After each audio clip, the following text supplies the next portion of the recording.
Hello, I'm Dr. Sita Ramamurthy Pal, consultant fetal medicine at the Institute of Fetal Medicine, Kolkata.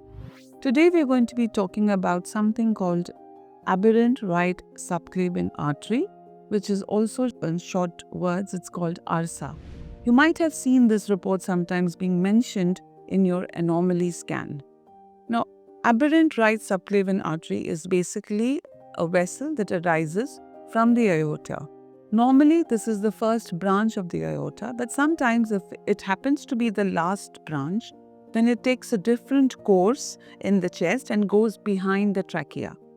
Now, this could be just a normal variant, like a lot of normal people could have it, but sometimes, very rarely, it could also be associated with chromosomal conditions like trisomy 21 or a rare genetic syndrome called DJOD syndrome, where there is one small deletion.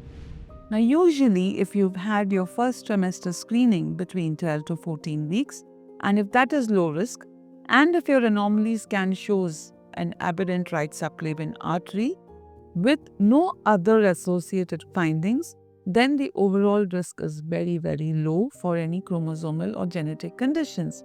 But if this ARSA is associated with other markers, as we call it in the ultrasound, or if there are any major abnormalities, or if the first trimester screening is high risk, then we would strongly recommend a genetic consultation and possibly a genetic test by means of amniocentesis to confirm whether your fetus is actually affected by any chromosomal or genetic conditions.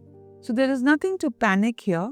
If it is there, we need the right direction, and the right direction and guide will be given to you by your fetal medicine specialist and possibly a geneticist as well.